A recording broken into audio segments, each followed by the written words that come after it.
Plans unroll as the agency begins to plot. A hobby store becomes a hunting ground. A little boy finds an unlikely group of friends. Welcome to Hidden Notes.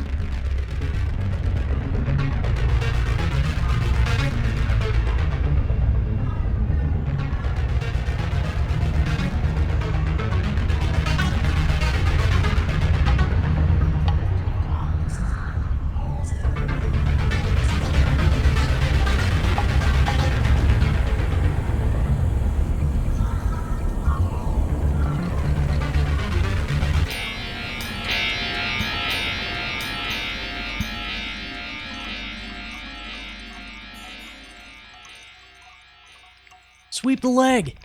Too soon, man. Wait, did we get that backwards? How is it going, though? Is it healing up better?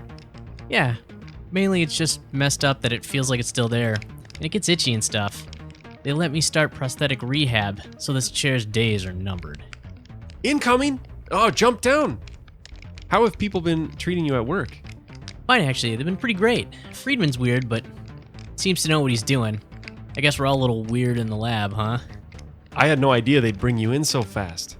I was off training for months before they assigned me to the field. Different departments were fighting over you, man. I don't know about that. I saw it myself. Dispatch still hopes you might transfer sometime. I see their point. They could use your reflexes. And my mom always said these games were a waste of time. If I'm so lucky to skip whatever training you had, how come your suit looks awesome and mine's a cheap piece of crap? Must be how I wear it. Walked right into that one. Speaking of, watch out! Oh, there we go. Nah, this is my suit. They issued me a crap one just like yours, but you know how I like to look good. Wait, don't field agents get a bunch more training anyways? Well, that's true. Oh, hold on to your magic. This is a boss level, isn't it? Is it? I don't remember. I thought so. Hey, what's Order Zero? Is that a real thing? It's hard to tell when some of those guys are joking. This coming from you? What? I'd never joke ambiguously, and I'd certainly never use sarcasm. Anyway, yeah, Order Zero is definitely a thing. Okay, and? I'm trying to dance around some of this need-to-know nonsense. They can get pretty uppity about who's allowed to know what and when. This coming from you? I know. For real, though. I'm not super eager to yank the chain of command around there. But I can tell you about Order Zero. We do not interfere. That's right. But interfere with what? I'm sure you've picked up that there's something unusual living near there.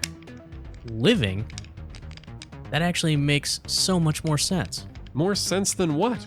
Oh, we're working with this field, think of a magnetic field, but it's nothing to do with electricity or ferrous metals.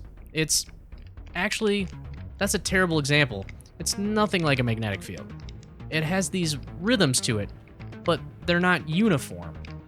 But something living, like with circadian cycles or... Anyway, sorry, what were you saying? Okay, sure. So anyway, this thing, it's dangerous, it's powerful, but there's a family who has a way to contain it. It can still be dangerous even though it's contained, so it's our job, well...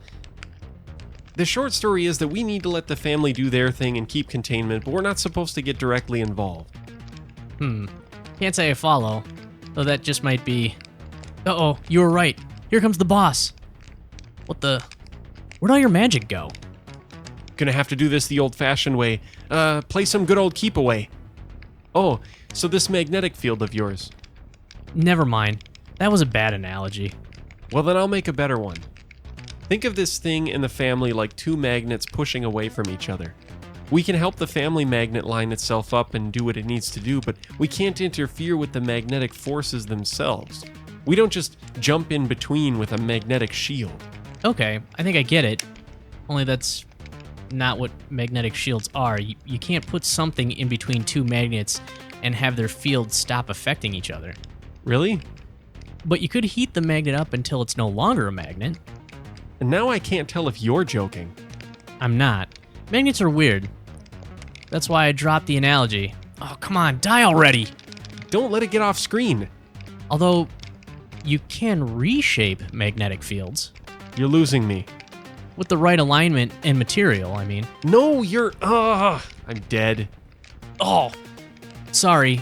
And without your... Yep, there I go. Should we continue?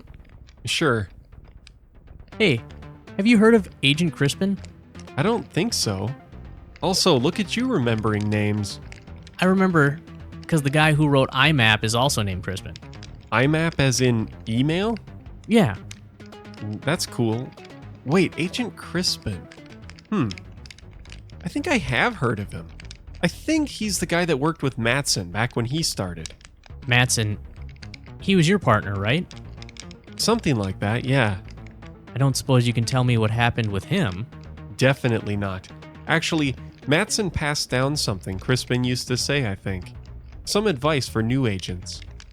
Is it don't get your partner stuck behind barrels? Sorry, here we go. Thanks. Ooh, potion. So what did this Crispin say?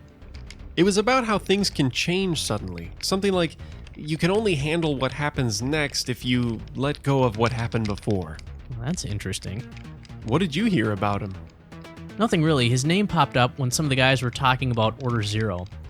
I thought maybe the whole "we do not interfere" was one of those "I did not inhale" kind of things. But people got pretty serious about it, saying it's a mistake. A mistake? Who said that? I don't know. I'm not sure I could even point them out. I'd been eavesdropping because they said something about missing limbs, which, I don't know, kind of spoke to me somehow. You never did tell me. You said you thought you knew what happened to my leg? Is that one of those things you can't talk about? I can tell you what I know.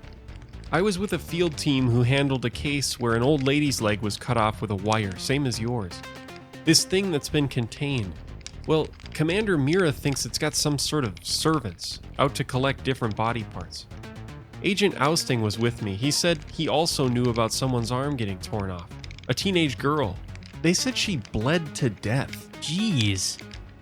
So I think this thing somehow has your leg, but I don't know exactly what's happening or why. Kind of wonder if they had a point. Who? Whoever was saying Order Zero was a mistake, maybe the magnetic field needs a little bending. If this thing that's supposedly contained is cutting off people's limbs, maybe to deal with what comes next, we need to let go of what happened before. Did I say something wrong? Not really, but let's go in early tomorrow. I think we need to talk with the commander. Feel like you're walking me into the principal. Behind you! It's nothing like that, but I'm convinced she knows what she's doing. I just get a bad feeling if agents are saying we should go against that and interfere.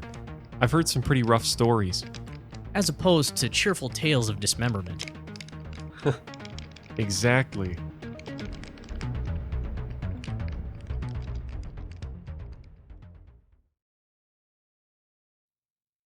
Moore Lake Plaza was a spacious strip mall with a mishmash of retail stores, entertainment venues, and eateries that had been thriving over the past few years.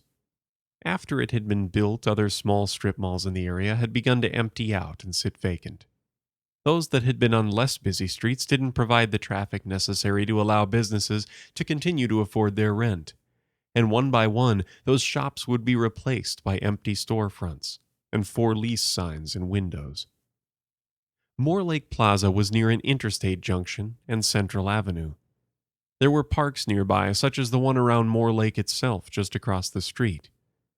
Then there was the long, narrow corridor of Creekview Park, just a few blocks to the northeast, that ran in a green swath of land in the middle of suburban neighborhoods.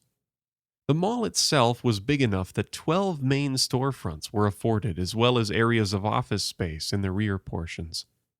Since it had opened several years ago, there had seldom been any vacancies, and when a store did leave, it never stayed vacant for long. Business here was always good. That's why Gary had moved his store Hobby Junction here from a nearby strip mall nearly 2 years ago. It was that same story. He had been in a small shopping center just north of here on Mississippi Street. Traffic was light, the rent continued to go up, and eventually it wasn't worth keeping the location. Especially not after the deal he found at Moore Lake Plaza. The rent wasn't much cheaper, but his space was on the southwest corner of the mall with tons of parking and easy access and visibility from East Moorlake Drive. No sooner had he moved his shop here than his patronage nearly doubled. He had really hit the jackpot with the location. His end cap store had entire walls of windows that faced north into the parking lot of the plaza and west out toward Highway 65, where he could also see Moorlake Park. The checkout counter was seated so that as he stood there, he could gaze out at the water and the trees, something that calmed Gary. Inside the shop were 4 rows of shelves filled with various hobby items. Everything from canvases and paints to hobby woods, to model car kits, kites, and even remote-controlled airplanes. A black and white checkered tile floor filled the store. The store smelled strongly of wood, a smell that Gary enjoyed. There were also the various chemical smells down certain aisles near the paints and thinners, for example. The air in the store was always a bit dry, but it was important to keep it that way. Many of the hobby materials could warp or be damaged by too much humidity. The 2 walls of windows allowed in ample daylight, which was much more pleasant on the eyes than the harsh glow of fluorescent lighting. Gary was in his late 60s. He was bald and wore gold wire-rimmed glasses that complemented his round face. They always rested low on his broad nose. He nearly always wore a polo shirt that he tucked into his khaki dress pants, which made his ample belly seem to stick out even farther. He had big hands which always surprised people who saw him performing his carving and painting. It was fascinating to see such large hands perform such light and delicate tasks. He was described by his customers as a jolly, friendly man and was seldom seen without a bright smile and kind eyes. Gary lived about 3/4 of a mile from Moorlake Plaza, just off Silver Lake Road between Hidden Oaks Park and Stony Lake. This was the perfect retirement job for him. No significant commute to work, a job that he enjoyed, and light, easy hours for him to keep in the occupation of his dreams. Gary Balder had been a hobbyist for most of his life. He particularly enjoyed wood carving and model trains. He also did the occasional woodworking project.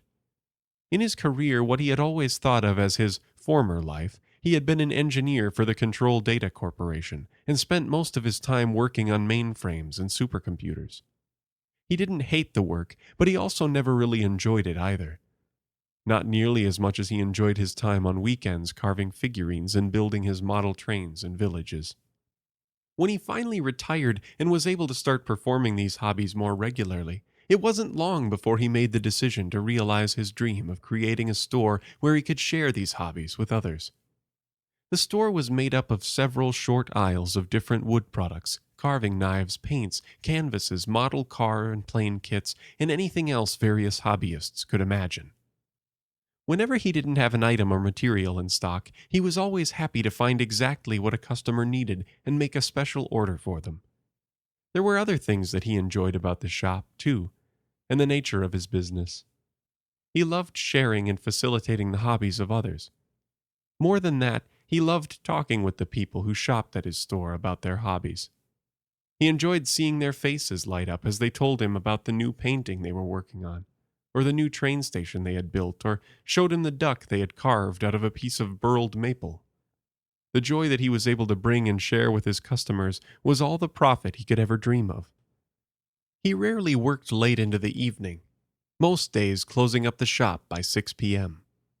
But Wednesdays he stayed open until 8. This particular day he was cleaning the floors and starting the last tasks before closing time when one of his frequent patrons walked in the store. Tim was the priest at the Catholic church not far from his home. Tim also did a variety of small woodworking projects, carving, and he loved to build model airplanes. He had an impressive collection of them, and for some, he had even carved the pieces himself before assembly. "Evening, Father Tim," greeted Gary. "Hello, Gary. How are you?" asked Tim. "Oh, I'm doing. Are you here to pick up your glass?" "Yeah, and I'm going to grab a couple other things, too. Do you have any Tupelo blocks? I'm working on something special. Sorry to come in at the last minute," said the priest.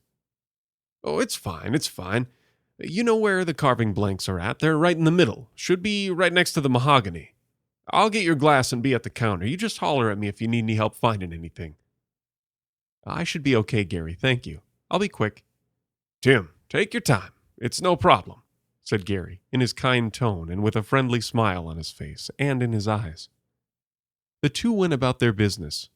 Gary walked behind the counter and into the back room where he kept extra inventory and special orders.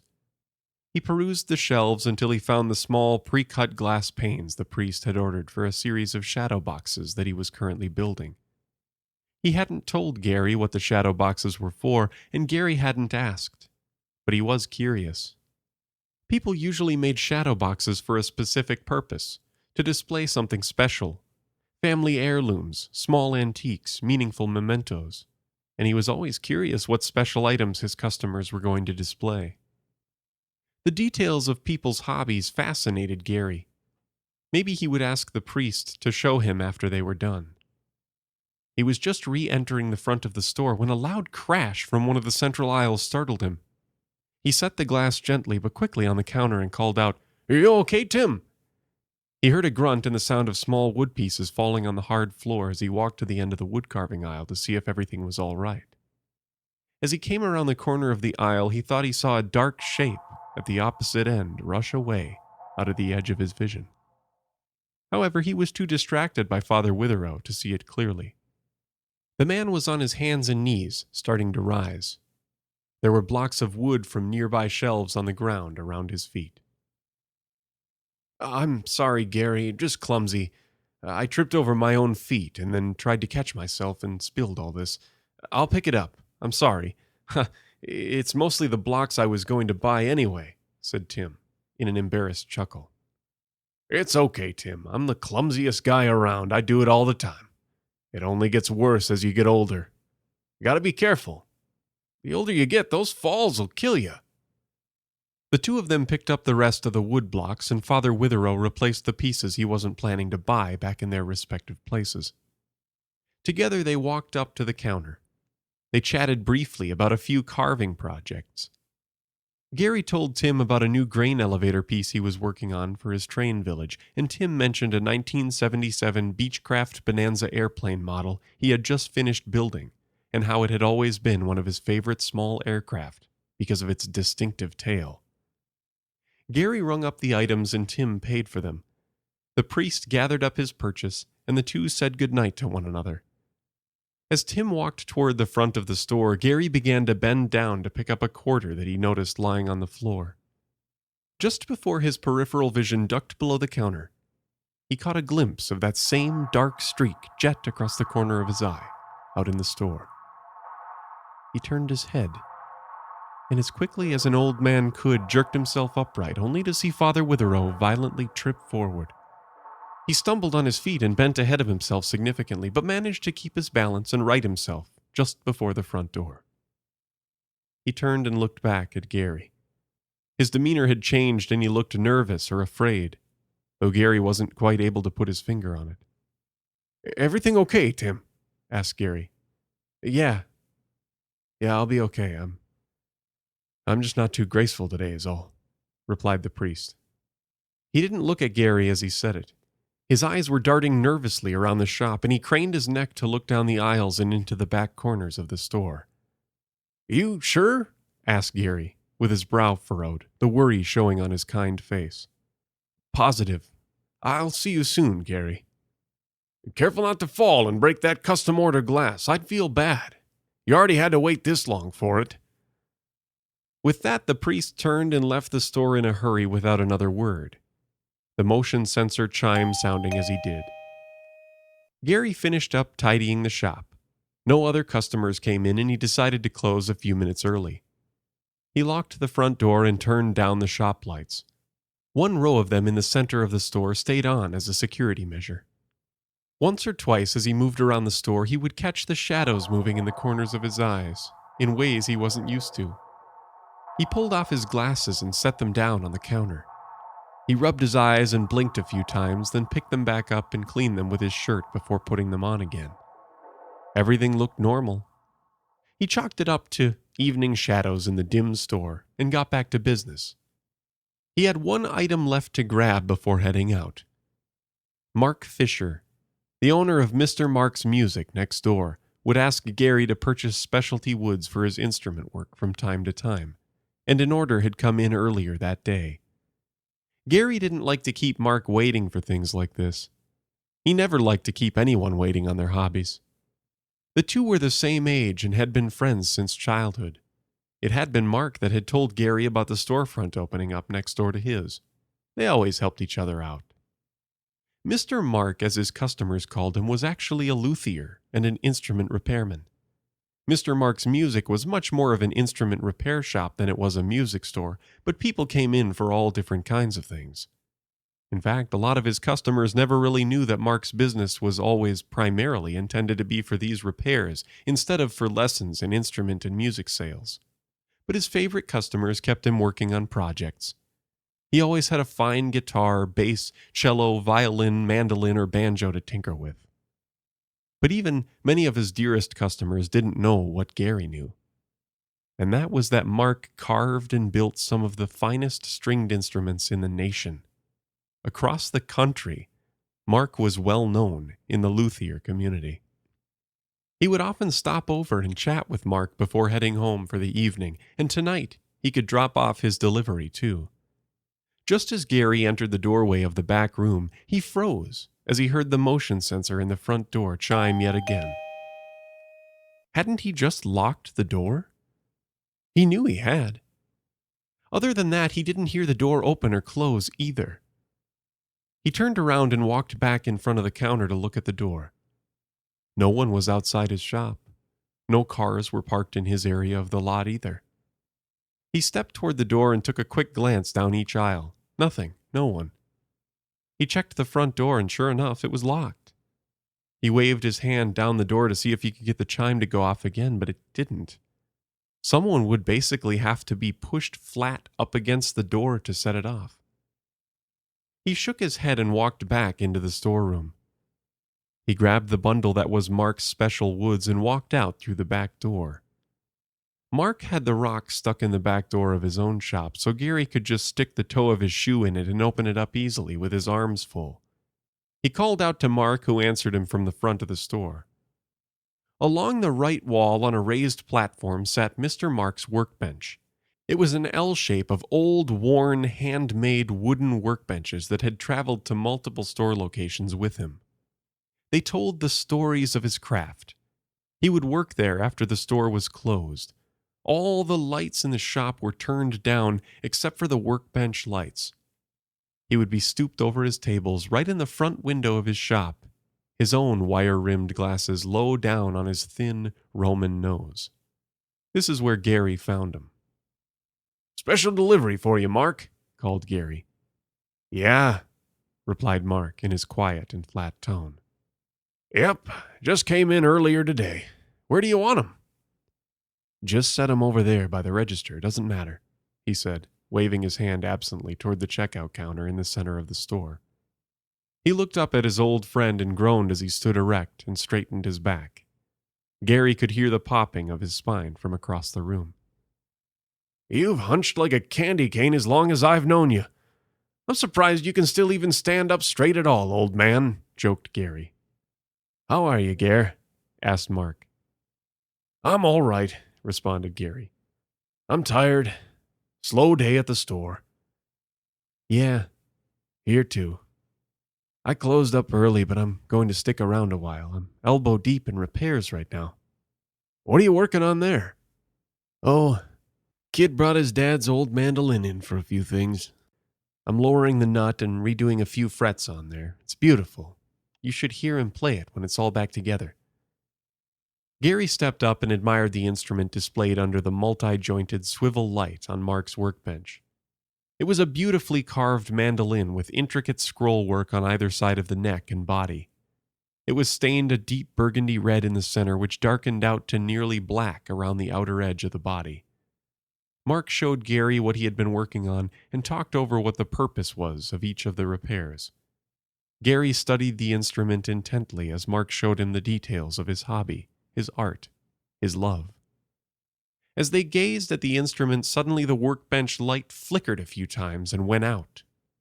The two looked at the dead light, which brought their gaze toward the front window, and both gasped at what they saw. For a split second, there in the window was what looked like the vague, shadowy outline of a tall person with jagged horns protruding from their head. Then the light blazed on again into their eyes.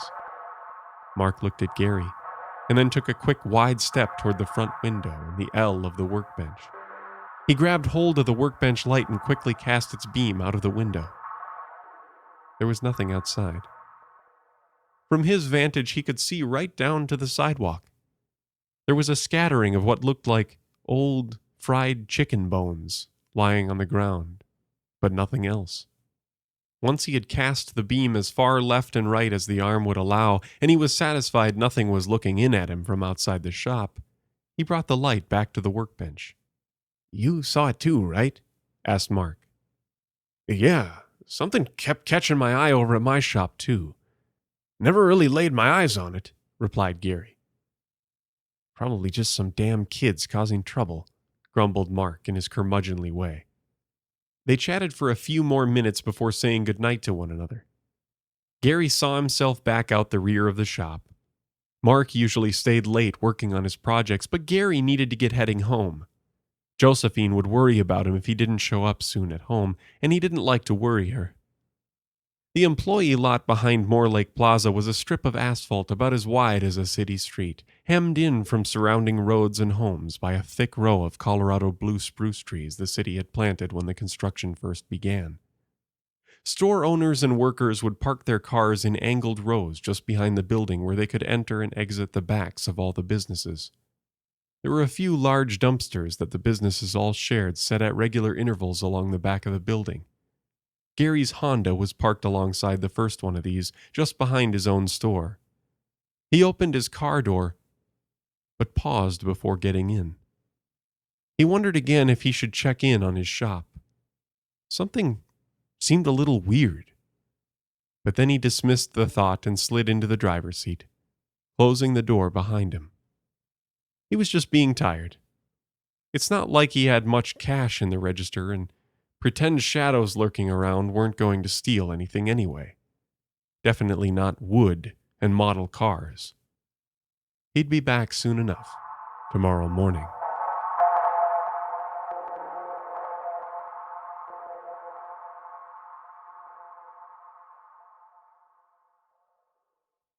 Janice had been dreading this day for quite some time. It was the day she and her son Tyson would be moving to New Brighton, Minnesota. She could barely afford a house there. She hoped that this move would be their last for a while, but she had her doubts. This was their 8th move in the last 4 years. She would never admit it, but she slightly blamed Tyson and his disabilities for having to relocate so often. Janice looked like your typical suburban mom, only a bit more weathered. She was short, with graying hair and a forehead wrinkled from constant worry. Trying to protect her son and give him some semblance of a normal life caused her to continuously move from city to city. It gave them a chance to start over and not be bothered by the individuals who mistreated Tyson. Although it seemed to work for a time, she knew that it would never end. The cycle would begin anew with every town they moved to and every school he attended. Tyson was stocky, with bushy eyebrows, a lazy eye, and a cleft lip. She had been growing tired of these temporary solutions for quite a while. As much as Janice had avoided the idea, she knew it was time to try homeschooling Tyson. That way he would not have to go to an environment where he was subjected to the endless teasing and torturing of his new classmates. He would be safe at home with his mother, she would occasionally think. That had not been her only thought, however. Janice secretly despised the idea of homeschooling Tyson, though her reasoning was far too selfish for her to even remotely contend with. The only good thing that seemed to come out of Tyson going to school was the free time it had left her. The day started off normally enough. Janice and Tyson ate the McDonald's breakfast she bought for them, got ready afterwards, and began moving their meager belongings into the truck she had rented. Being relatively poor, they did not have much. They did not even have enough to move to warrant asking anyone for help. Even the mattress she owned was easy enough for her to move on her own. Around 4 o'clock, she finished loading up the truck with Tyson, who was abnormally strong for his young age, but he was already used to the routine of what to carry and what to let his mother worry about. He was capable enough to learn that much. With the truck loaded, Tyson and his mother got in and began the drive to their new home. Being one of the rarer occasions of Tyson being able to leave the bounds of his house, he was happy it was not a trip to school to receive his daily dose of unnecessary ridicule and undeserved hatred. All 9 years of his miserable life had been filled with people making him feel bad for his differences. Even his mother didn't treat him like he was a regular boy sometimes. And though his issues hindered him from understanding most of the more complex machinations of human beings, he could feel that his life wasn't normal, and that his mother, though she seemed to try, didn't love him the way she claimed to. He felt it in the way that she never really seemed to spend any recreational time with him, only taking the time to care for his basic needs, then wander back to whatever task she had been performing. He had honestly even begun to feel as though she hated him. The reasons were there, he thought. She could have hated him for having to cater to his needs so much, having to move all the time, or maybe even for his father leaving. But it was not his fault. None of it was. He didn't ask for this. Wishing he could have a normal life had never done him any good, but he still did wish for it, every day. The way his mother only ever showed him attention when it was necessary had started to foster negative emotions within him that he did not quite understand. The only part of his life that he did enjoy was his hobby of bug collecting. Other than going to school, his mother would only let him leave the confines of his house to go out into the backyard and play. He always spent the time watching and collecting bugs, only to release them later. They were the only living creatures he could interact with that did not seem like they hated him. After a few hours of driving, they had finally reached their new home. It was not the best-looking house on the street, but that's part of what made it so affordable for Janice. The house had clearly seen many years of use, made evident by the cracks in the stucco and the rusty water stains from rain and sprinklers pelting the building. Faded and peeling away in most areas of the house, it was almost hard to believe the yellow paint had even been properly applied in the first place. The brown fence that surrounded the property was also in need of repair, but it would serve its purpose enough for now. "I know it's not the prettiest house, but do you like it all right, Tyson?" his mother asked. "Yes," he said. They entered the property and took a little tour around their new home, but it really only included one actual stop. "This will be your room," she said, showing him the small bedroom down the hall from the master. It was small, but he didn't mind. He did not have much furniture to fill it with anyway. It was a simple square room with one closet with bifold doors. There was nothing else of note about it, save for the window that looked out into the backyard. Beyond the backyard was nothing but a heavily wooded area. "Like it?" "Yes, Mom, I like it, but I'm getting hungry." "All right. Well, do you mind staying here so that I can go get us some food?" "Okay, I'll stay," he responded solemnly. He wanted to go with her so he could see more of the town that he would be calling home, but he was also used to this treatment of having to stay put all the time. "All right, I'll be back soon, Ty. I love you," she said as she grabbed her purse and headed for the door. She almost sounded rushed. "I love you too," he tried to respond, but the door was already closing behind her. Tyson watched through the window as his mother opened her car, got in, and drove off. Only after she left had he realized that she had not even asked what he wanted to eat. He was used to her behaving in such ways, though. It felt like as soon as she saw the opportunity to get away from him, even for a few moments, she took it without so much as a second thought. Left by himself in his new house, he felt more lost and alone than usual. To take his mind off this feeling of abandonment, he decided to pass the time by playing outside. Maybe he could find some new bugs to collect. She might not be happy with him being outdoors without her permission or supervision, but the backyard was secluded and free from any potential prying eyes. He struggled a bit getting the back door open, but he managed to climb on a nearby counter to get to the top lock he could not reach from the floor. It took a few tugs to get it open, but he managed to loosen it up enough to finally pull it free from the frame. The backyard was not very large. It was smaller than most of the playgrounds at his old schools, but he never really got a good look at those since he was so constantly trying to avoid bullies. It was surrounded by a tall wooden fence because his mother would not have felt safe with him playing back there any other way. It was even more worn back here than it had looked from the front of the house. The forest towered over him from his vantage point on the back porch. Tyson was happy about the woods being here. It probably meant there would be a lot of insects wandering into his backyard. More friends to watch, capture, and distract himself with. He took the steps down to the grass, which was covered in fallen leaves. Tyson may not have known much about ecosystems and bug habitats, but he at least knew that where there were layers of vegetation on the ground, there would usually be bugs. During his search, he found worms inching their way through the dirt, butterflies bobbing for wildflowers, and beetles munching on various dead plants. Tyson was not interested in bugs he already knew. He wanted something different. Nothing noteworthy caught his eye until he reached a large pile of leaves by the edge of the fence. Carefully sifting through the mound, he noticed a hole in the planking. The fence was old and full of broken boards, but once the pile of leaves was gone, he could clearly see the gap in its entirety. There was a space just large enough for Tyson to fit through if he tried. On the other side of it, something tiny went skittering away from him toward the woods. It stopped about 2 feet away and turned around. He could feel it, staring back at him. "Hi, I'm Tyson," he said to the bug. Tyson had never seen a bug like this before. It was long, flat, leggy, and looked like it had a pincher on its butt. He had finally found something new. He could not contain his excitement. He moved to pass through the fence, but he thought about his mother. If she came home and discovered him on the other side, she would be furious.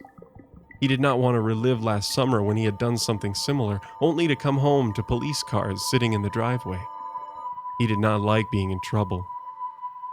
As he sat debating whether he wanted to pursue the unknown bug, Tyson heard the back door to the house open, and along with it came his mother's voice. "Tyson, get your ass in here right now. I nearly had a panic attack when I didn't see you. Come wash up and eat. Now!" He heard the door slam shut. Had she not seen the hole in the fence? Either way, her reaction helped him make up his mind. He was tired of his life the way it was.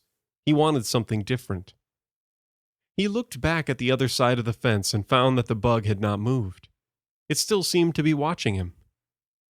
He started to push through the fence, and the bug hopped at his movement. It darted toward the forest, then back toward him.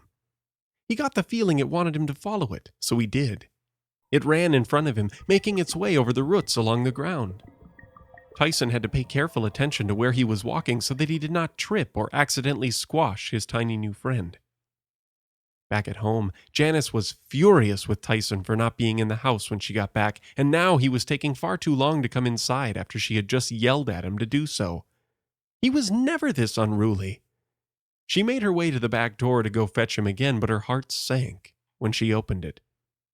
Tyson was nowhere in sight. Just where he had been sitting before, there was a hole in the fence, which looked large enough for him to squeeze through. Janice, astonished that Tyson would do this and scared for his safety, screamed. She wanted to make her way to the hole to search for a sign of him, but she fainted before she could even reach the first step. Tyson kept following the bug deeper and deeper into the woods. At one point, he thought he heard a scream that sounded like his mother. He wondered where the bug was leading him. He began to hear a low drone. He could not exactly identify the sound, but it was coming from up ahead in the trees. He could not stop. There was a giant black mass moving in front of him. He was scared at first, but when his little friend crawled toward the shape, he realized that it was just hundreds or thousands more of the insects. They covered the ground and each other in sort of a dog pile of bugs. Tyson's initial fear quickly turned into an intense thrill. He stood there watching them in awe. The giant mound approached him and began crawling up his legs. In a matter of moments, he was covered from head to toe in the insects. The name earwig came into his mind.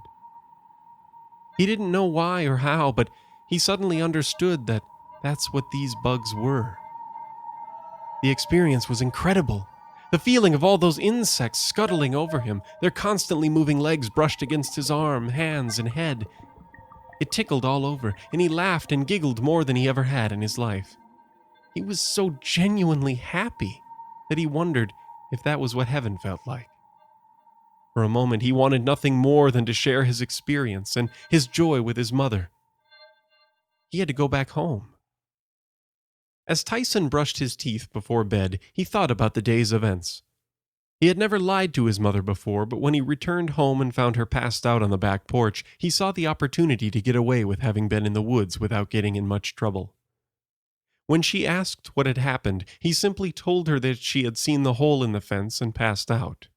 That she hadn't seen him, though he had been in the backyard the whole time.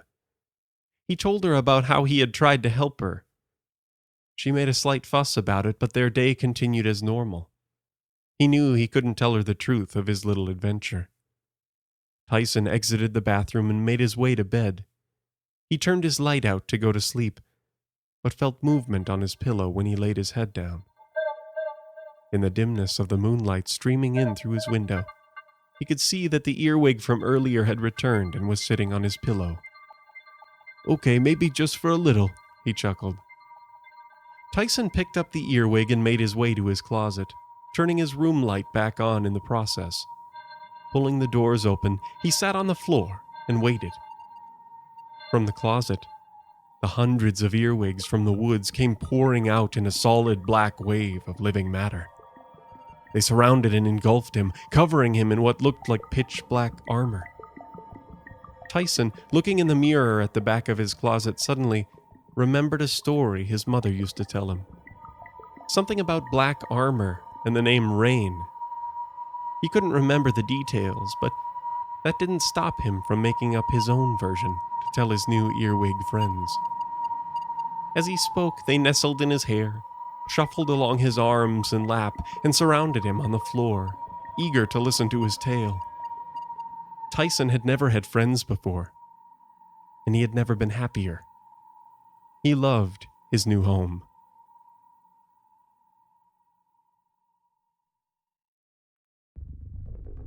The Hidden Oaks podcast is a collaboration between Patrick W. Marsh, Robert Don, and Owen Swerkstrom. The story, Fun and Games, written by Owen Swerkstrom. Shadow Boxes by Robert Don. A New Home by Shamar Hunter. The voice of Hidden Oaks and Agent Wilker, performed by Robert Don. The voice of Agent Duncan, performed by Philip Iliff. Original music composed and performed by David Schwartz. Find more of his works at dtschwartz.com. Produced by Robert Don, Owen Swerkstrom, and Patrick W. Marsh. You can find out more online by visiting us at hiddenoakspodcast.com or by finding us on Twitter at Hidden Oaks Pod, as well as Facebook and Instagram at Hidden Oaks Podcast. Hidden Oaks is an Ironfield independent production. Thanks for listening, and until next time.